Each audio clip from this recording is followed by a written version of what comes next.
All right, so the last one in the bank.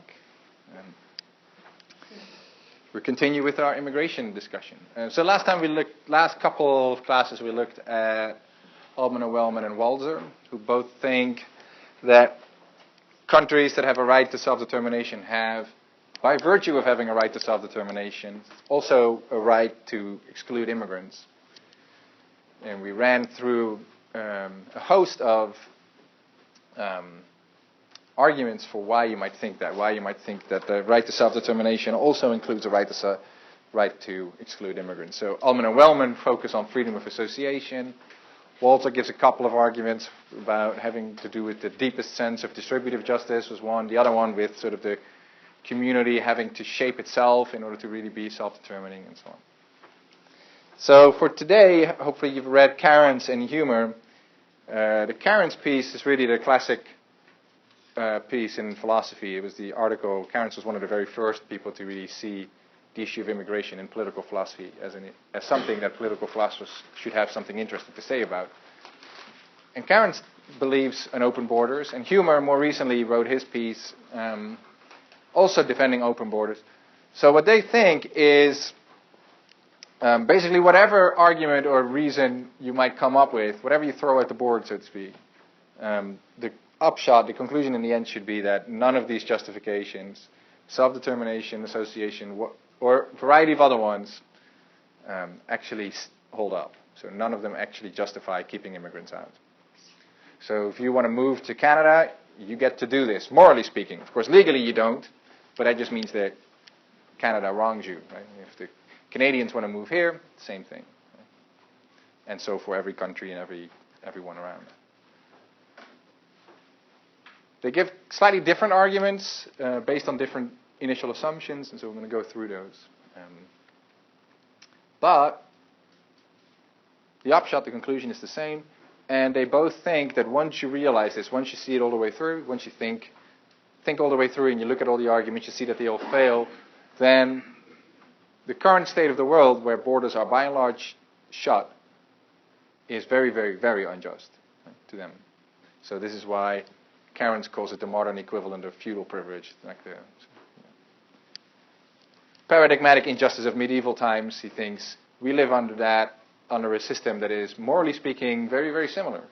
It's this stratified world in which, not just within a society, you have different classes, the rich and privileged and protected, and the poor and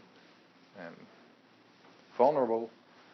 Well, what we've done is we've removed that stratification from individual societies, but we still have that at a global level. That's what his idea is here. So there's two steps here, right? So one is like, who has the burden of proof? Humer makes a fairly big deal out of this, and then of course do these arguments succeed? So that's what we're going to go through.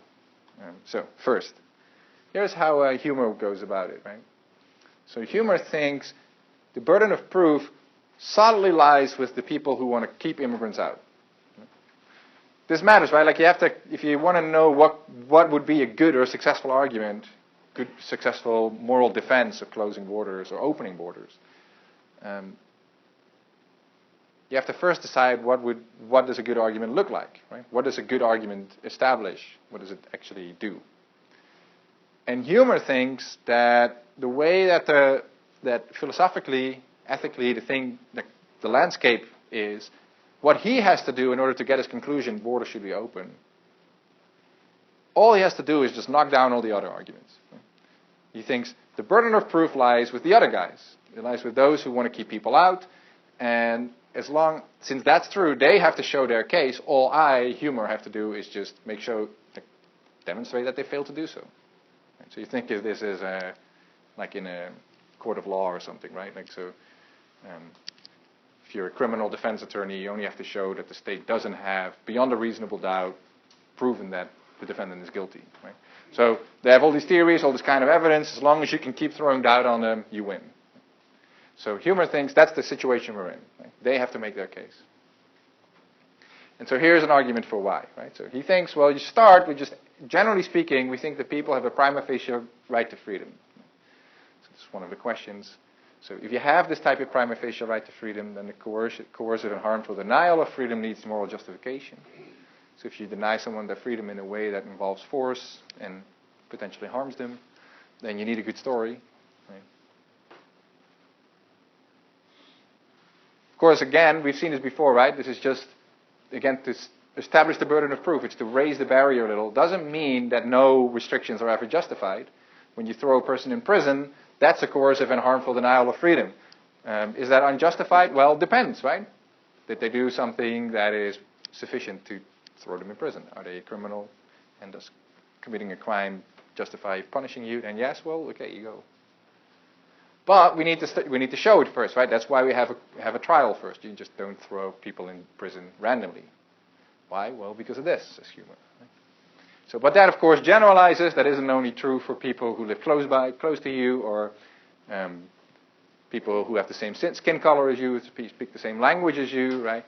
That is a general right that we all have, and so then, at least at first sight, prima facie, I mean, it's at first sight, people have that right to freedom. Of course, you might think, well, but that's only applying not to just people around the world, it just applies to fellow citizens of mine. But you can't do that, right? This is the idea that humor starts with. You can't do that without begging the question. Now you're assuming that people who are outside of your borders, who aren't fellow citizens, don't have the right to move around. But we're asking whether they do or they don't. So, in general, is it allowed morally to just throw people in prison if they're not fellow citizens? No. Right? Is it in general allowed to, in other ways, coercively interfere with people in other countries? No. Right? Unless you have a good reason to do so, the answer is no. And so that's how he sets it up. So then closing borders, of course, is like that. It's not exactly the same as a prison. A prison is a really small, confined area. And closing borders is a large, confined area. It's the rest of the world, right? Some people just not here.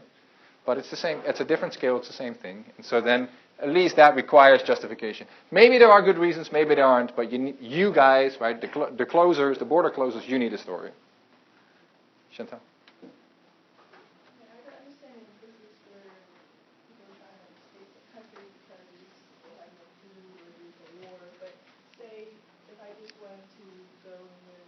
Yeah, for the heck of it. Or wherever.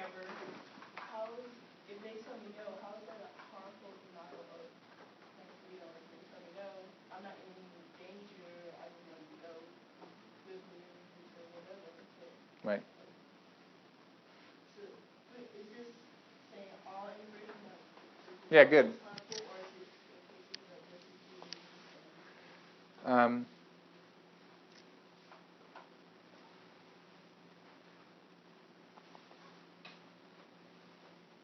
Hume throws it in, like uses this kind of language in part to make his case the strongest, like look at the strongest as he can be, because he thinks in many cases where we deny people the right to emigrate or immigrate, the interference is very harmful.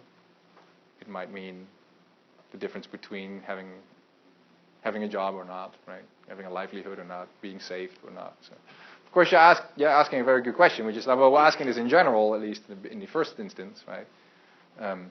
And so then it might not be all that harmful to have your right to move to Spain denied. Of course, in some ways it is harmful, right? There are all sorts of things, cool stuff in Spain that you might want to do, and that's taken away from you. That's a harm. Maybe you think that at least initially it should be up to you where you live, and not up to me or up to some Spanish person or some person who says we're the Spanish people. And so, unless they have a good argument, right? And so the harm might be not necessarily sort of in the standard of living that you, the detriment that you suffer, or the income that you miss, the loved one that you have to live apart from, things like that, which would be the reasons why people, cultural experience that you miss, right? These are harms, and these are reasons why people move around.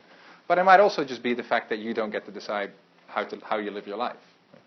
So, the general way in which Hume tries to go is like he tries to draw on these thought experiments, right, analogies, where he says, usually they're involving Starving Marvin. Well, Marvin is the Starving Marvin is the character from South Park.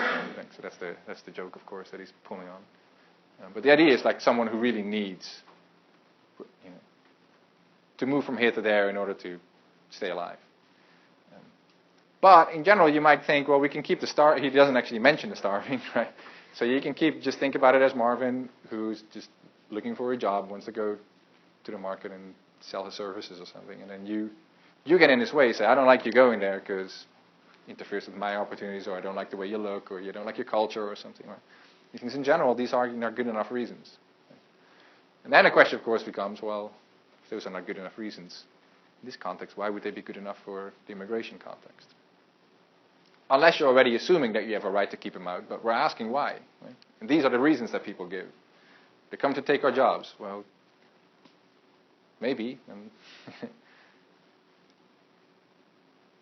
So it's a good question. And the harmful part, he puts a lot of emphasis on it because I think he likes to generate the motivations, likes to get people to care about it in the way that he thinks they ought to care about it. But the harm need not be particularly great. Think about it this way, right? Like, so I'm walking, and you come around and you just grab me, right? And say, you're not moving anymore. Right? And you do it only for 3 seconds or something, right? How hard, you don't hurt, like I don't have any bruises, cuts, or like whatever. I don't miss my job interview that will change my life or anything, right? It's not particularly harmful. Still, prima facie, I have a right to freedom, which means prima facie, you don't get to do that to me unless you're stopping me from a boulder falling on me or something, right? Or I was about to attack someone else, or some story can be told such that. So, yeah. Does that work? No. So, again, right? So this does leave open that some story that you might be able to tell some story. In the personal case, maybe if a boulder was to fall on me, that's a good enough story. If I'm about to attack someone else and you stop me, definitely a good story, right? So, what he's doing here is he's setting it up such that now, if you accept this part, the people who want to keep the borders closed, they have to accept that they're the ones who have a story to tell, not you. Right? And that matters, right? Because the point you're raising is the point that lots of people think about it naturally is, should we open the borders? Well, why should we? Right? And now you have to tell a story in order to defend open borders. Well, these people are starving, right? People really need the jobs to get moved from Mexico to here or something. Right? And that's what he's against. He says, no, wait a minute. That's not the side that has to make their case. You don't have to prove that open borders is better or more important or outweigh something else, unless you assume that there is this prior right to keep the people out if you want to, and that's what we're asking. Right? And so if you start at the beginning, well, is there a right or is there not? And that's the first step. You have to first show that that right exists. Yeah, say? Does humor have an argument for, like, when it comes to open borders, do you have an argument for outside attacks or terrorists or anybody that wants to bring trouble into the country? You mean? Most immigrants don't want to do that. Like, most immigrants come here to live a better life or just to get away from oppressive economies and things like that. Oppressive dictators.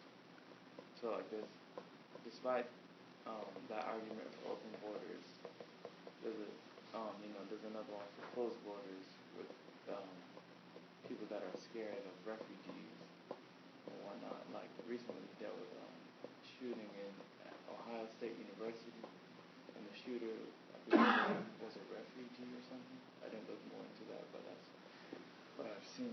I mean, that's what I've heard. So, yeah. Stabber, I think, yeah. Terrible. Yeah. Sydney? I think that would just be simply with you get your rights until you violate another's. So, I mean, you can't deny someone access just because they might do something. I mean, you can't prove it'll happen, or rather not. And until it does, they have the right to come in. They have the right to their rights. Yes, I think that's roughly how humor would say, right? Humor would say, like, well, first step is everybody has this prima facie right to freedom. Now, that right can be overridden, right, if you have a good argument for doing so.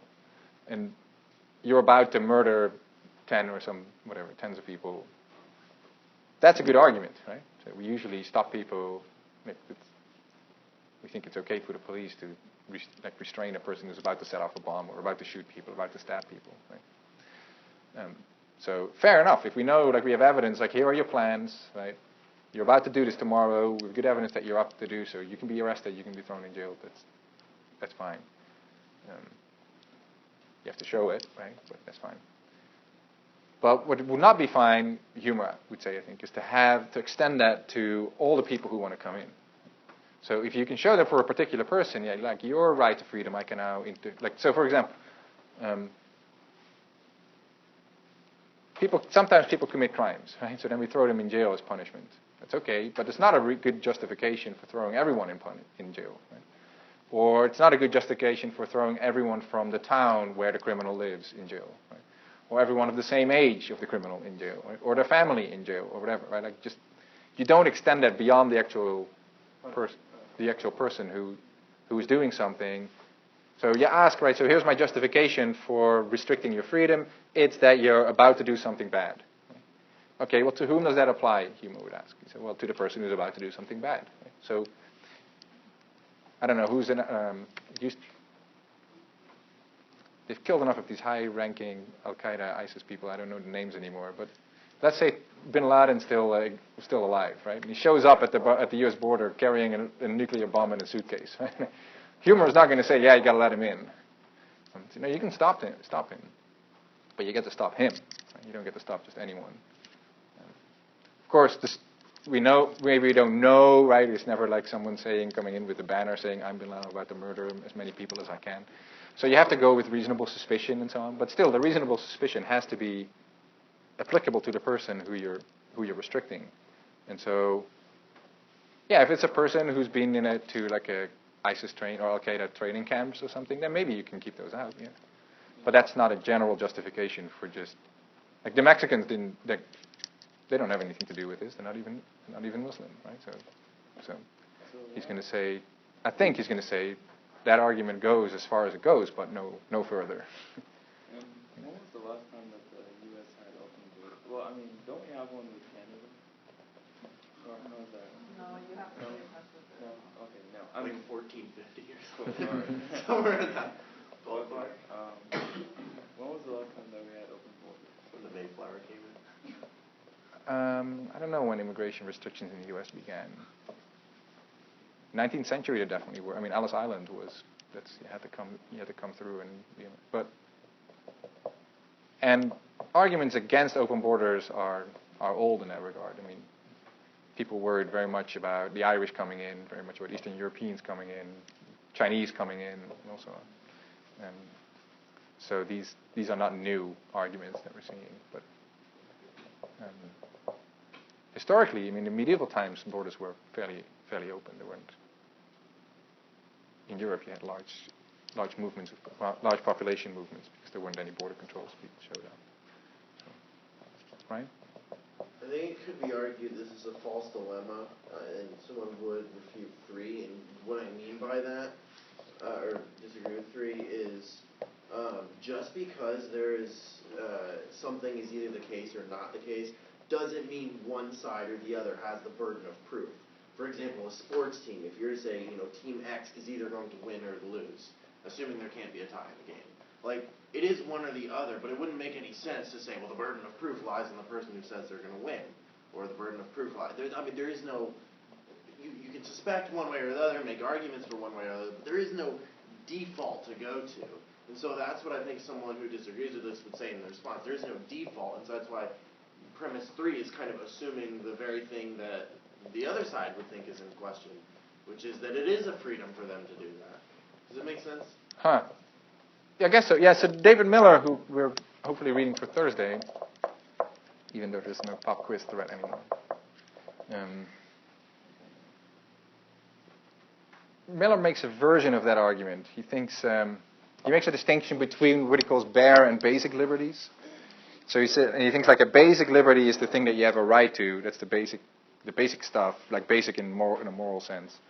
Like the things that you have human rights to. So liberties to. Like the rights not be killed. Yeah, exactly. Or the liberty of free speech or something you might think is a basic liberty, or freedom of religion and so on. And it's basic because it's really fundamental. And then you have what he calls bare liberties, and those are just sort of your frivolous freedoms, right? And so he says, well, I have the liberty to buy an Aston Martin sports car. But if I lose that liberty, big deal. Doesn't really require much justification. If the government wants to pass an anti-Aston Martin law, you can do it. It doesn't have to have a moral justification. That's just, I mean, it'd be nice if they have a good reason. You don't want to have just frivolous laws, but it's not the same type of thing. So so then if you buy that, right? If you buy that there is a distinction between stuff, then you can say, well, immigration is like a bare and not a basic liberty, and he thinks that. So he thinks, well, the right to immigrate is like the right to buy a sports car, and you can lose it, you can have it or you can lose it. Doesn't really matter. The way that Humer is trying to go against that is saying, I mean, he thinks this is the part of the purpose of these thought experiments, right? He thinks like intuitively, you don't really believe that, right? So he's intuitively, when Marvin goes to the market or something like Marvin goes to a job interview, if we come in, if we interfere your freedom of movement, that's always something that needs a story, that needs a justification. And so that's supposed to be encapsulated in these first two claims here, right? So it's not assumed, it's supposed to be stated here by 1 and 2, that there's morally you believe, now you might dispute, right, that people have a prima facie right to freedom. That's part of that's part of what Miller does. Miller thinks, people have a prima facie right only to basic liberties, not bare liberties. So Humer would probably say, well, if I prevented you forcibly from buying an Aston Martin, it's not nearly as bad as when I forcibly prevent you from feeding yourself. But I should just let you be and buy your Aston Martin if you're not harming anyone else. But if you are harming someone else, maybe I can't. But that's the story. So I need to be able to tell a story. I think it only seems intuitive because that analogy, I don't know that that's very accurate to immigration. I mean, because I could just as easily say there's an analogy that makes it intuitive the opposite. You wouldn't say that someone has a right to just waltz into your house, because it's clearly, that's something they don't have a right to do. And right. Even though you don't have to make any case, you say, no, this is my private property, Well, that's the case, right? I mean, Humer would say, that's the case. You have to say something. It's mine. Right, so okay, so the country as a whole. This is my country. That's okay. Well, no, but you might. The analogy, I can just as easily make an analogy. That's why, and I think there's both analogies, both the person walking the market and my house analogy. I think they fall apart if you push them too far, which is why I think that just bringing up some arbitrary analogy and saying, "See, it seems obvious." Well, it's sort of that's because you tailored this to meet the exact needs you wanted.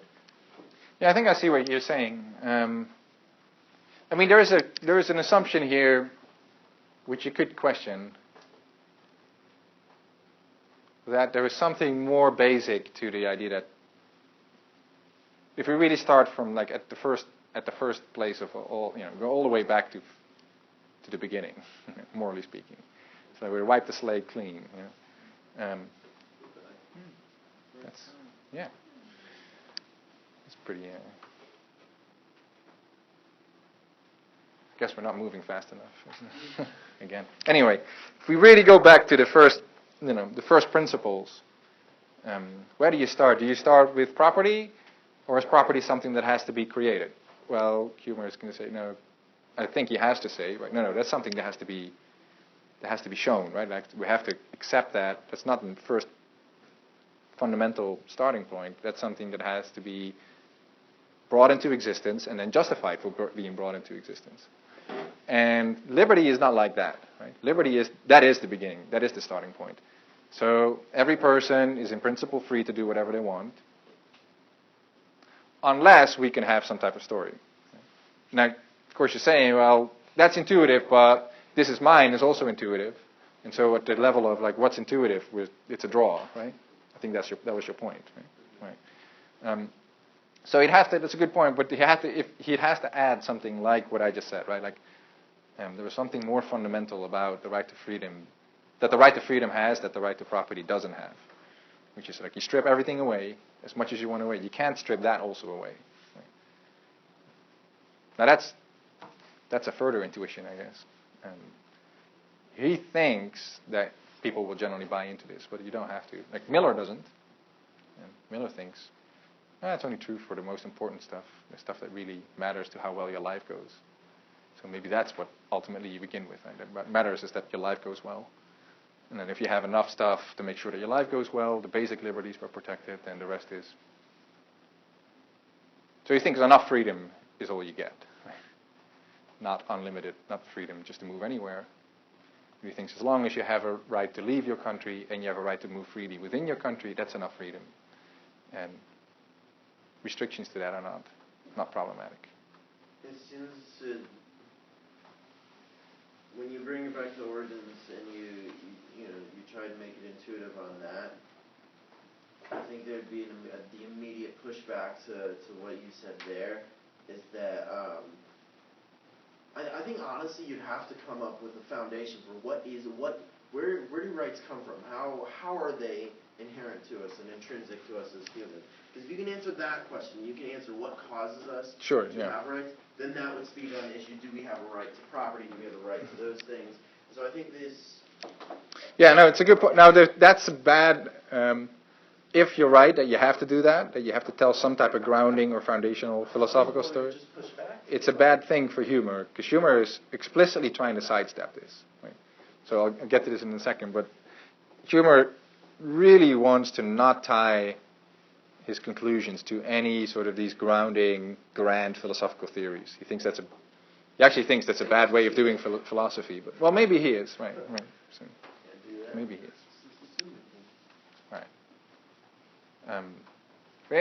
Whether he's cheating or not, that's his strategy. Right? That's what he's trying to do. He's trying to put the ball in your court. For what it's worth, I think a lot of people do share his intuition that the first thing you start with is this right to freedom, and that infringements of that right to freedom stand in need of justification before others. So, well, even at an intuitive level, that these type of you accept that.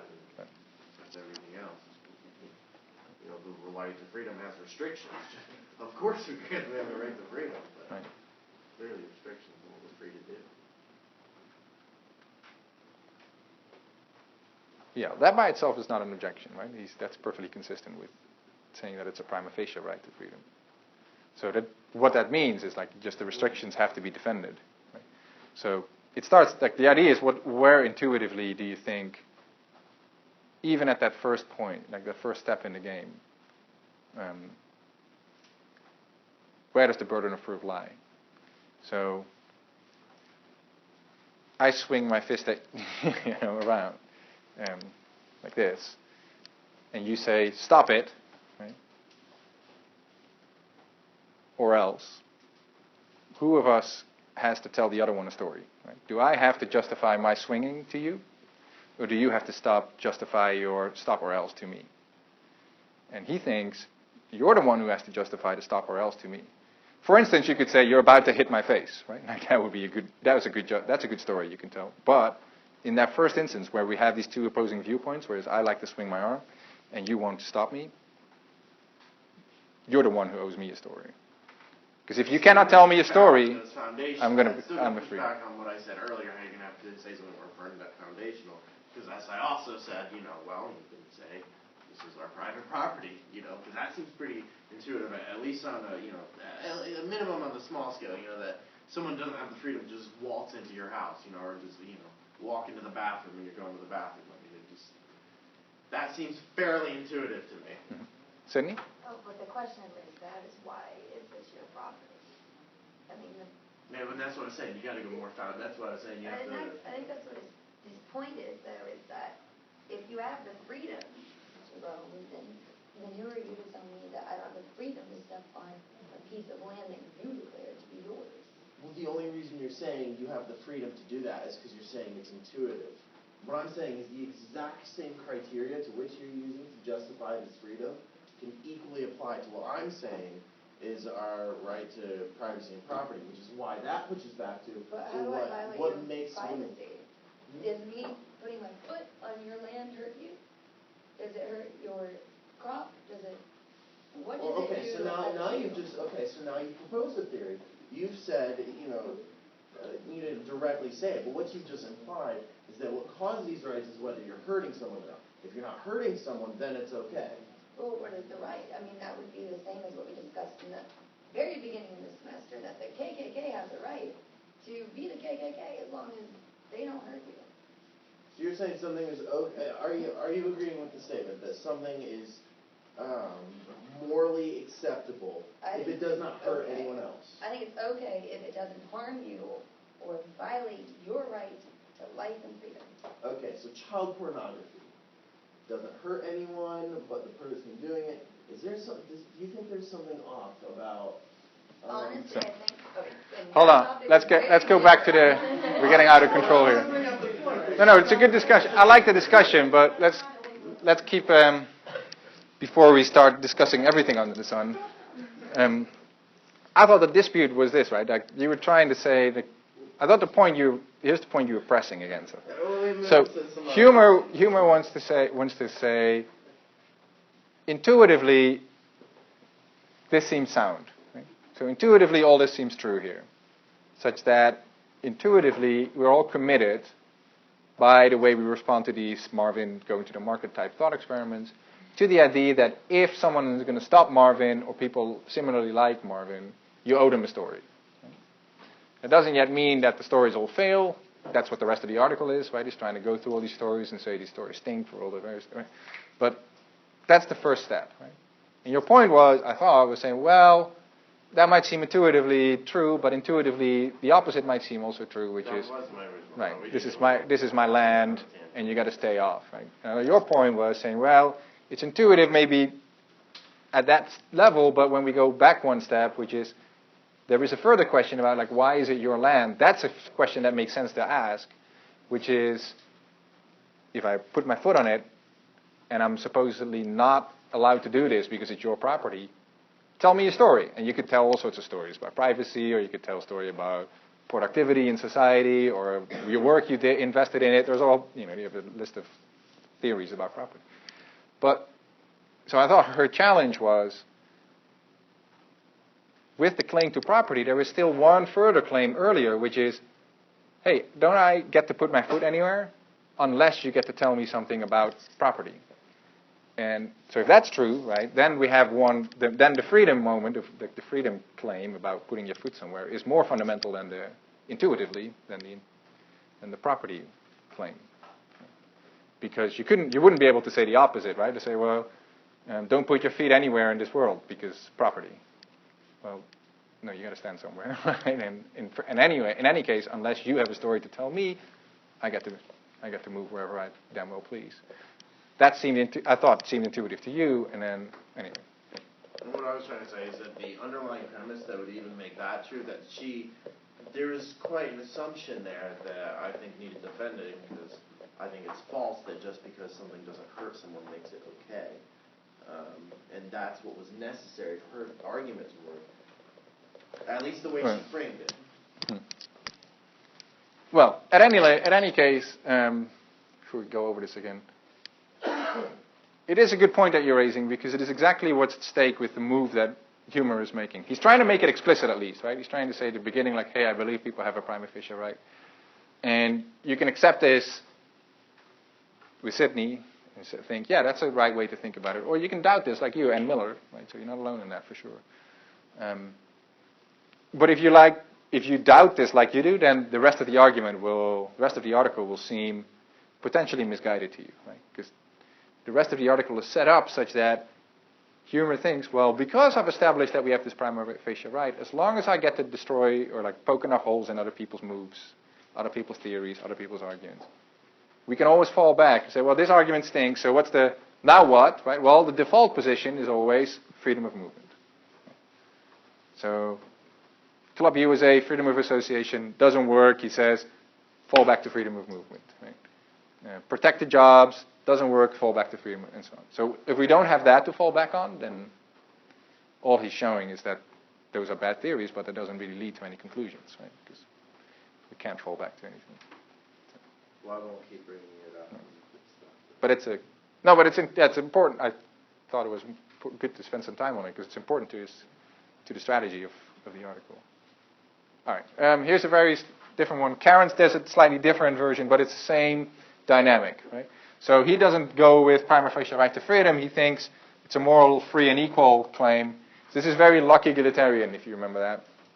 He thinks, well, free and equal, then everyone is entitled to an equal chance at a decent life, unless there are good reasons against this. So, for example, things that you do, bad decisions, good decisions that you make might change the chances that you have at having a decent life. But brute luck, just mere luck of being born here or there, is not a good reason, and that's why he compares immigration restrictions to feudal privilege. Right?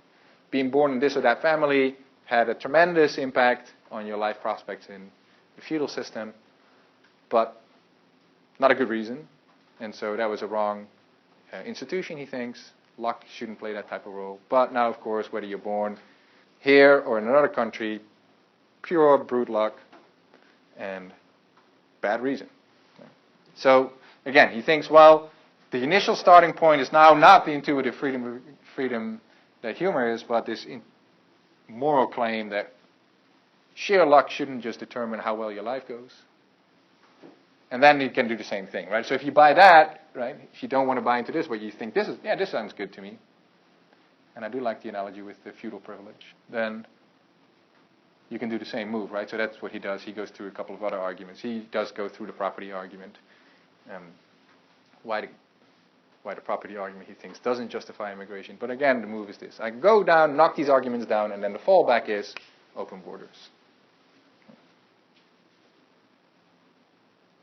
All right, any last questions about this? All right. Yeah. This is what I just said. So,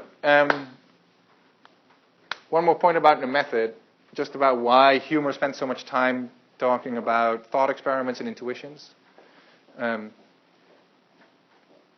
Most philosophers, when they write, so you see this with Altman and Wellman too, right? They say, like, here's the truth, right? According to me, or according to us, Altman and Wellman. The truth is self-determination, and it means this and that and the other thing. That's not exactly what humor is doing. Humor is trying to say, I'm not just going to tell you what humor think is the true fundamental fact about morality and so on. In fact, it's going to take one step back and say, well, it's not just directly about what's true, but let's see what we justified in believing, which is not exactly the same thing, right? You might have some wacky theory that you think will actually gets at the truth, but if you're the only one believing it, chances are quite bad that it's true, right? It might be true. Sometimes you get Einstein comes up with this idea of relativity, right? He's the only one believing this. Everyone else thinks he's crazy, but, well, it's not true, actually. Bad example. General relativity is false. But you get my point. It's much closer to being true than everybody else was. And so, are you justified in believing it? Well, it depends what your arguments are for it, or it depends what other type of reasons you can give for what you believe. Right? So, I might convince myself, have an elaborate theory that I'm willing to publish and put my name to that says the earth is flat. Right? I might actually be thoroughly, deeply convinced that that's true. But I wouldn't be justified in believing it, given all the overwhelming evidence against it. Right? So, here's the idea. So, there were a lot of conflicting philosophical theories about immigration, as about anything. Right? So this is generally what humor started out, not as a political philosopher, but as an epistemologist, so a theorist, philosopher about how we know things, or how we can be justified in believing things. Just like when we look at the landscape, if you take a step back from your own favorite position, you see that there's all sorts of views, right? All sorts of theories. People disagree wildly about immigration. So, but okay, well, if we do that, right? Well, if you don't have a convergence on simple one theory or sort of a rough theory, what you should be doing is you shouldn't just pick your own favorite one, but you should pick the one that's most likely, that has the best shot. Right? The probability of being true is the highest with this particular theory. So, okay, well, how do we settle that, right? We say, well, you can't just look at the theories because there's so much disagreement. Right? Not just the theories, but also their foundations, right? So we saw Cairns thinks this lucky egalitarian stuff. Altman and Wellman don't buy this. Miller has this basic and bare liberties distinction. Others disagree with that. Can groups even have autonomies? Or Toussaint doesn't really believe that either. These kind of things. So we cannot really settle by looking directly at the theories. So that's why we shouldn't really do these theories. But he thinks these cases, these intuitive imaginary cases, even if they're imaginary cases like that involve Marvin and Sam being Uncle Sam, obviously, right? Sam stopping Marvin from getting to the market. These are way more reliable because these are direct, like day-to-day type of simple cases, and what we think about those is more likely to be true than what we think to be about these elaborate theories that we can't even quite fully get into our heads all the time. Have all these weird objections and so on. And so then he thinks, well, intellectually, what we're justified in doing is not just constructing your own far-flung theory, but we should really take a step back and say, well, given that we have all these far-flung theories flying around, we should not go by that, but we should go by whatever fits these intuitions best. That's the method. And then, right, now he's off to the races, right? He says, well, okay, now if we're going to play this intuition game, I win, right? Because these cases of Marvin and Sam suggest the freedom movement cannot be defeated by all these arguments, culture, jobs, association, etc. Crime, right? Some of them are factually wrong, some of them are morally not strong enough, and so on. And so then he thinks, well, if we look at the landscape, what should we be justified in believing? Well, look at the intuitive cases, and that suggests that borders should be open because there's no relevant difference between Marvin and Sam and the U.S. government and a would-be immigrant. So, Hume offers a bunch of arguments. I think most of them are pretty clear, but I want to discuss the Club USA one. Does anyone remember it? I asked it about, so you just wrote about it half an hour ago. What's the Club USA one? Yeah, see, I like you always talking, say, but I'll try and get someone else. Sydney? The USA is just saying that USA is a private club, and they have the right to tell you if you can get in or not, and you don't have to give an explanation because it's your club and you have the right to who's a member. Right. So just like Ullman and Wellman say, right? So Ullman and Wellman say self-determination and autonomy imply freedom of association. Freedom of association means you're just like a club. Augusta National, they explicitly draw the analogy. Right? And then they win, right? Because if the U.S. is like a club, so that's why he calls it Club USA, then you get to choose who you admit as a member and who you don't. And Ullman and Wellman think that's the case, so then it follows that the USA gets to do it as well. Anthony? What would the countries like Nigeria and Syria and these countries think about like the HB1? Like where like you're siphoning out some of the most skilled workers like at their craft, and then you're denying the people that don't have certain skills. So it's kind of like you're being prejudiced about who you choose. So like, why do those countries even let their people leave? Like, what do they think about like needs and pulling of America? Well, in the case of humor, I mean, humor thinks that countries aren't allowed to keep anyone out, right? Unless there's some type of reason, like they're about to commit a terrorist crime or something like that, or maybe they carry some deadly communicable disease or something, right? Like in those cases, yes, but in general, you don't get to keep anyone out, whether they're highly skilled or not, right? So presumably, if the U.S. cannot keep the Nigerian from coming to the U.S., then the same will be true for Nigeria, right? Like why would Nigeria be allowed to prevent the Nigerian from leaving? Now, maybe the Nigerian promised not to leave or something, right? Or signed a contract that said, I'll never leave or something like that. Different story. But for most Nigerians, I'm willing to bet they never did that. So yeah, I think he's going to say the exact same arguments will show you that countries cannot stop people from leaving any more than they can stop people from coming. Did that get what you were saying? Kind of like, you have the HB1, where it's like most of our like top held positions in like NASA and stuff like or like the Large Hadron Collider, like most of those people are foreigners. Like our education system isn't as strong as a lot of these other countries, and we have to pull in people from other countries using the HB1 to work some of our like highest held jobs in science. So but then we're not taking some of the people that are at the bottom. Like we wouldn't take in Marvin, but we would take in Marvin if he had an astrophysics degree. Right. Yeah, so I think humor would, I'm positive humor would say that's an unjust practice. But the injustice doesn't lie with letting the astrophysicist in. Right? The injustice lies with keeping the Marvins out. Right? So he thinks we make an exception for the astrophysicist to a rule, but the exception isn't the problem, the rule is the problem. You see? So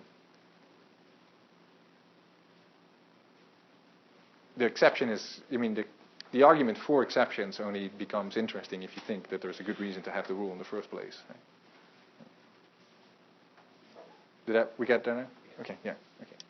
So, all right. So, Humer talks about this Altman and Wellman style argument.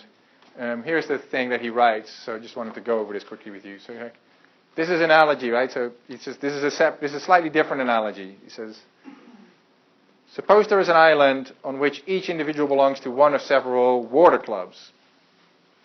Scare quotes.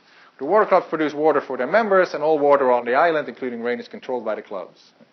So everyone is forced to belong to at least one club, and no one can obtain water except through a water club. Furthermore, some clubs are much better at managing their water or simply have control of more and better quality water than others.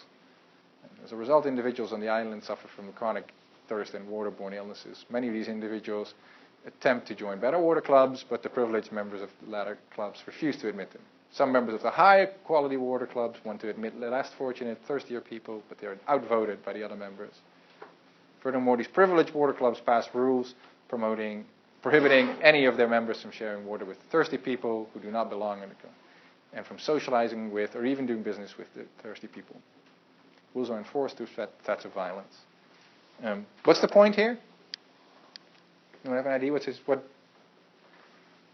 the point of going through this elaborate? Yes, can only deny you once. Okay. When it comes to like clubs, as we already said, they have self-determination, and that's what Alman Holman said. Yeah. Like they have self-determination and autonomy. They can let whoever they want come in and come out. But however, like when it comes to not letting people come into clubs, let's say it's a chess club. If they're not letting into the club, then it's all right. There's no harm done. But when it comes to like clubs that manage water, and some people in other clubs don't have a chance to live a decent life with that dirty water that they're drinking. So they attempt to live a better life by joining a different club, but that club isn't letting them. So it's indirectly harming them in some way. But this one is even worse because even when these privileged clubs don't let them in, they use violence to keep them away as well. Mm-hmm. Right. So the idea here is that the analogy with just straightforward clubs like a chess club, or you say, or a golf club, like the way that Altman and Wellman talk, doesn't really connect or line up with the way that real-world governments and states distribute membership to their societies. Right? So this, Humer thinks, is a much closer analogy. Right? So if you want to draw an analogy with clubs, those clubs would have to look something like the water clubs. Right? So the water, what do you think the water represents here? Like what's the analogy to water? Money? Yeah, like living standards or something, like an economy or safety or something like that. Right, and so the idea is like there's any place where you can get things that you need to live, like resources or safety and so on, are controlled by a club. You can't go somewhere and get these things without having to be a member of a club. Just like you can't go and live and work on Earth without having to be in a country. It's just, our world is exhaustively divvied up, except for Antarctica, and even that is subject to these kind of zones. And you can't really find a job in Antarctica. So the idea is, this is a better analogy, right? You have to be a member of these clubs. The clubs control these life-sustaining things that we all need.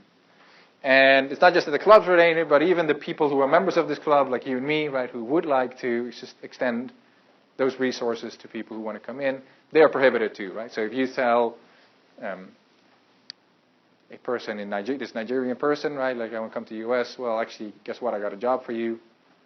Not an H-1B job, but a leaf blowing job or something, right? The government will stop you from hiring that person because you'll be an illegal worker. You can't get a work permit. So, all right, that's the analogy, he says, and he thinks, well, intuitively, again, apologies to you. Intuitively, he thinks this is unjust, right? This is not an acceptable world. Or at least if it's an acceptable world, it's not just an acceptable world because of freedom of association. Right? That we say, well, clubs have a right to decide who to admit or not. Humer thinks, well, if the clubs look like this, you need a heck of a better story than just a club gets to choose its members.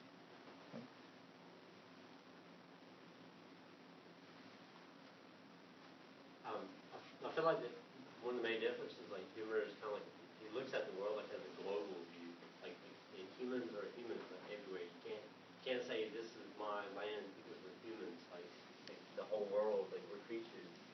You wouldn't stop like a bird from flying to another country. Like it's all together. Like it's unfair to say you can't come into this country where we have like great resources. We have water that's abundant here, and then you force people to live out in the desert. And like you can't come over here, you have to stay in the desert and like strive for like anything. Like there's no food, there's no water hardly, and like, it's unfair to say this is my land and I'm taking all of these resources and no one can move in here because we're humans. Like, you got to look from a local perspective. How can you say? I understand like you like can't come to my house and you're like where does that stop? You're like you can't come into my country, but then like. What if someone was like born on Mars and you like can't come to Earth? You have to go back to the new planet. Mm-hmm. Like it's just going to keep going like that. It's just unfair. Yeah, I think you're right. I mean, of course, the idea that you think about this in global, or I guess the technical term would be cosmopolitan terms, right? I mean, that's ultimately where he wants to end up, right? That's the conclusion. That people across the world have a right to move to more or less whatever country they want to. Now, the argument he's going to give is going to go back, and it relies initially on saying, well, just, again, this freedom point, right, this prima facie right to freedom. Saying, well, just as a human being, you have this right not to be stopped in doing what you want to do, unless we can show that there's a good reason for, like, you're harming someone, or you have this communicable disease, or you're about to kill people, or you're to trespass on property if we accept the property as a thing, like whatever range of good reasons might be. And that's going to apply to you and me, like here. It's going to apply to if I run into a random person outside in Greensboro, somewhere else in North Carolina, somewhere else in the United States, anywhere in the world, right? If I run into people, I should let them be unless I have a justification for interfering with them. So he thinks that basic intuition applies to people just as humans. And then once you have that, right, then we can go through all the arguments for closing the borders, including this one, right? So like, oh, well, people also have a right to free association. He says, well, sure, right? But is that really what's going on? He says, no, this is much more what's going on. And now he's hoping that once he's described it like this, your intuition will flip, right? So you might think, yeah, intuitively, clubs have a right to select their members and exclude people.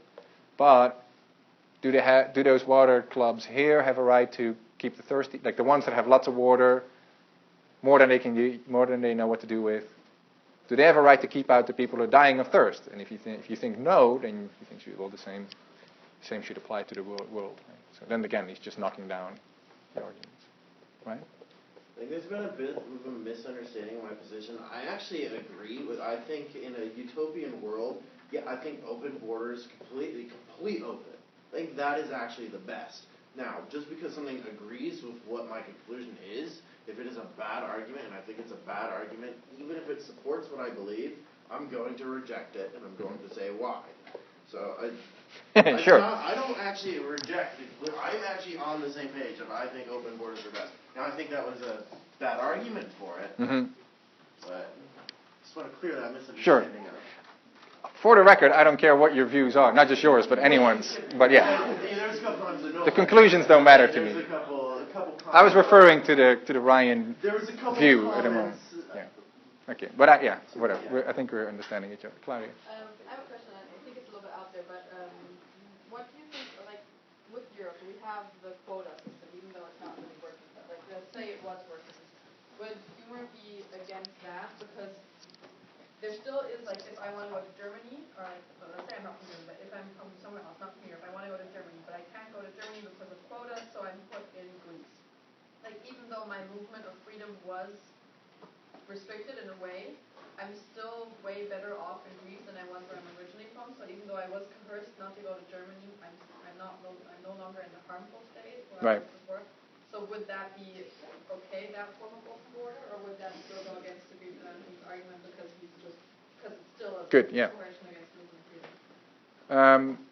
I think he would say it's still wrong, but it's less wrong than fully would be. I mean, the idea would be this, right? Like, so, in principle, like, starting point, let's say our imaginary Nigerian again, right? So, imaginary Nigerian has a right to go anywhere he wants. Right? So that includes Greece and Germany, right? And a host of other countries. So, one option is he doesn't get to go to either Greece or Germany. That's bad, because now he has two freedoms that he ought to have denied, right? Wrongfully. So now the quota system is put in place, and now what they say is, well, you don't get to go to Germany, you do get to go to Greece. So he gets at least half of what he's owed, right? So it's less wrong in that sense, that he has one of the freedoms he ought to have available to him, but not the other one, which is better than if you have both beat it. So like, yeah, two cars, it's better if only one gets stolen, right? Than if both get stolen, because now we have two wrongs instead of one, but it's still, each theft is one, right?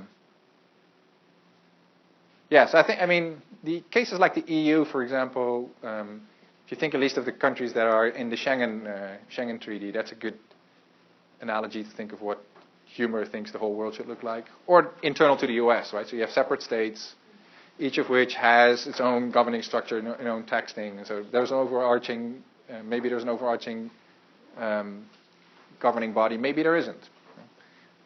But you just have free movement between them. So people from Germany can move to the Netherlands and vice versa.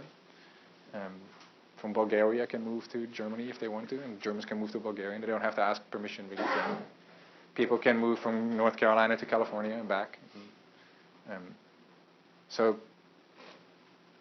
in that sense, states aren't like clubs, right? And he thinks countries aren't like clubs either.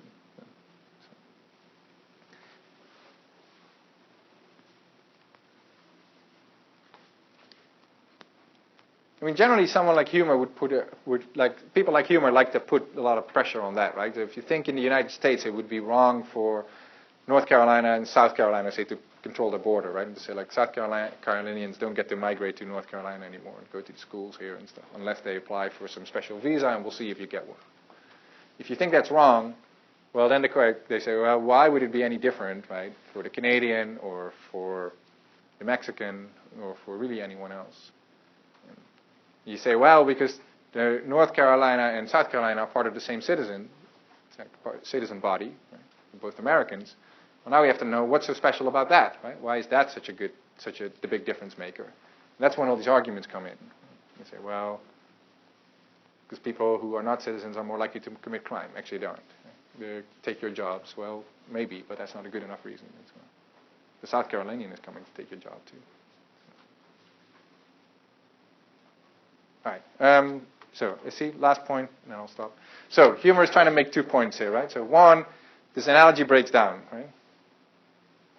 It's not a correct analogy, clubs, Augusta, Boy Scouts, and states. Despite the moves that Altman and Wellman go through, from like individual marriage to a club to even forcible annexation, he said, like, these analogies sound fine, but when we really get accurate, he thinks this is a better description of what's going on.